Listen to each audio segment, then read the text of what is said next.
I'm recently divorced, been separated for 18 months, and I am really missing my ex-husband immensely. We were together for 5.5 years, married for one. I was the one who initiated the divorce when I found out he wasn't being faithful. And there were a whole host of other issues that were going on between us. But now I am realizing that I was responsible for a lot of it. Long story, but the short of it was I was unhappy with my life, burnt out, and thought the marriage and him were my reasons for my unhappiness. We met when I was in second year med school. We went on a couple of dates, but I cut things off because he was unemployed and got burned in the past by deadbeats. I did date someone as I found out he got back with his ex-GF, but he was a loser and wasn't going anywhere in life.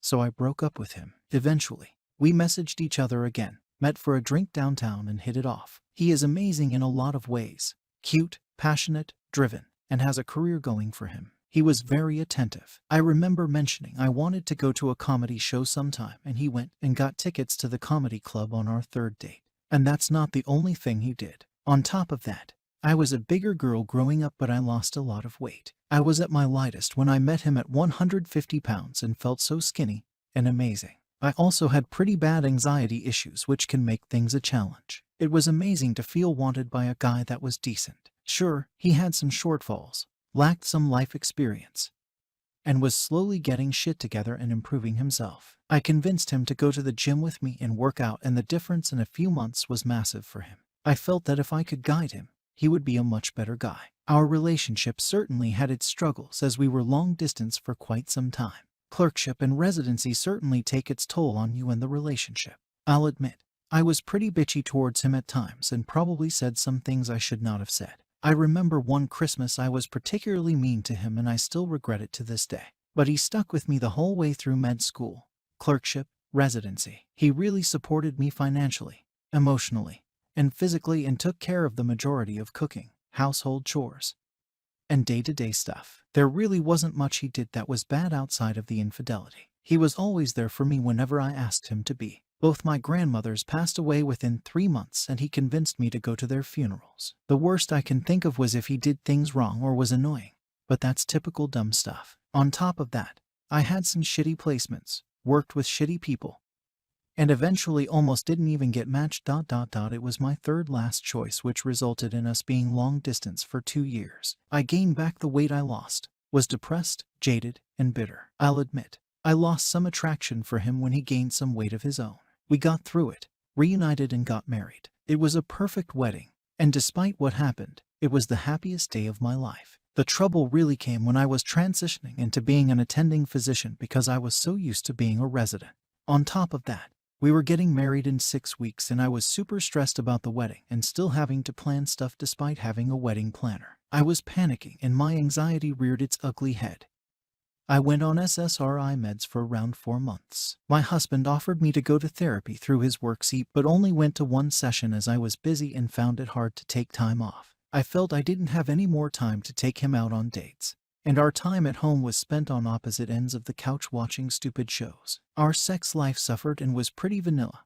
My libido wasn't the best. He wanted to try new things, and I always said someday, but we never got around to it. On top of that, I was having issues with my vagina and didn't want to do bareback or have him finish in me, which I knew he wasn't happy with. Even going to the gym, something we did together all of the time, became something we were doing separately. I became more withdrawn, cynical, jaded, bitter, and really snappy. A short fuse would best describe it. I blamed him in the marriage for a lot of my unhappiness and my weight gain. I yelled at him a fair amount over now what I see as stupid stuff like leaving a small mess or doing something wrong while driving, like make a wrong turn. I could tell he was putting in so much effort to keep things going, but I wasn't doing the same.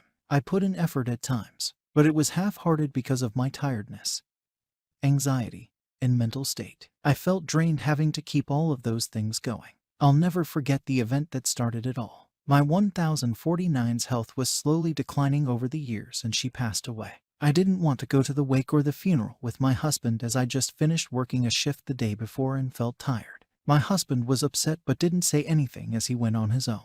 2 weeks after her death, I got a message from someone saying that my husband was sleeping with another woman. It happened 4 times over the past year. Turns out, the last time he saw her, it wasn't long after his mom passed away. I confronted him about it, and he definitely wasn't being truthful in the beginning. But eventually he confessed everything one night that he did cheat on me before and after we got married. My world was shattered. I immediately asked for a divorce even though he begged me to stay and said he would change and be fully committed to me. I went to marriage counseling for his sake, but we only went to one session. I was emotionally checked out at that point. Initially, I thought I made the right decision. I thought with me being a high-earning, career-driven woman, and having changed my look and bought new things in life, I thought I wouldn't have any trouble finding another man. I started going old not even 2 weeks after leaving him. It felt weird and embarrassing to be out buying condoms again at 29. Soon, the weight of my decision began hitting me. Dating has been a frustrating experience. Many may encounters ghosting, guys being assholes, and other common things that happen with online dating. I am with someone right now, but I know this won't last long term. I haven't even introduced him to my friends or family, and there's no pics of us on social media. I don't even go out in public with him because I am embarrassed to be with him, and he has nothing going for him. He's merely just to fill a void that I have now that I am not with my husband. A lot of the ideal qualities I want in a man all led back to what my husband is. We haven't had contact since the divorce was final. I have thought about reaching out to my ex-husband and asking to fix things, but I am worried I have damaged our marriage beyond repair.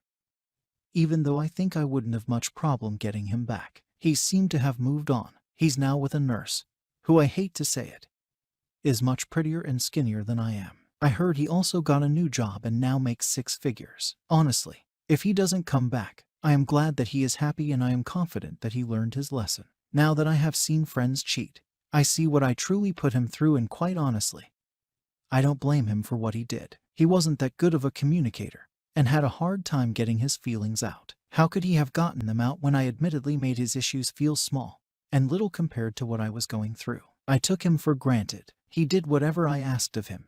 Yet when he wanted something, I was always too tired. There are good people who make mistakes. Found out one of my girlfriends cheated on her husband in a moment of weakness. Worked on shit, he forgave her. And they have been together since. Going on 12 years married, and are doing fine, thanks. He was a part of me for almost 6 years, and I was too selfish and weak to realize it. I would give up everything to be back with him and have that happiness I had when I first met him. Maybe one day I will find someone who makes me happy. Maybe not. What I know is that I was foolish, selfish, and that I was a terrible partner and wife to him. And that not giving him another chance and working things out is a decision that might forever haunt